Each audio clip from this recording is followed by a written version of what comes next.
Nandito po ako ngayon para magluto ng special Filipino dish. Ito ay ang sinigang na baka. So, ayan. Ang gamit natin sa ating sinigang ay yung beef spare ribs o yung baka na may buto-buto. Ito yung pangalawa or pangatlong hugas bigas, yung pinaghugasan. So, pwede rin natin itong gamitin pang sabaw. So, ayan.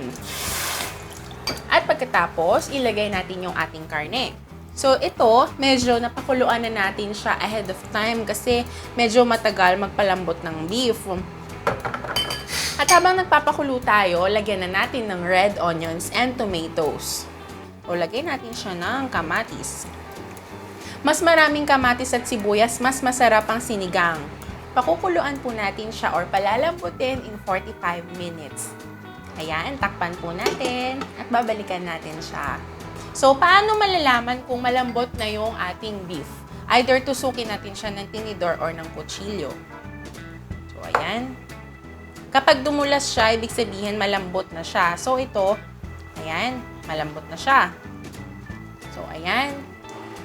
May labanos at saka may kangkong. Yung iba, gusto kasama yung stems. Pero yung dito sa atin ngayon, yung dahon lang ang ating ilagay. At lagyan din natin siya ng konting green chili. Para yung swabe lang ang anghang. At pagkatapos, sa huli natin ilalagay yung ating sinigang powder. So, yung iba, ang gusto nila, sobrang asim. Yung iba, gusto nila yung sakto lang. Pagluto ng ating gulay, luto na rin ang ating sinigang. Kasi yung beef natin is malambot naman na. Tapos, lagyan natin ng konting patis. Konti lang.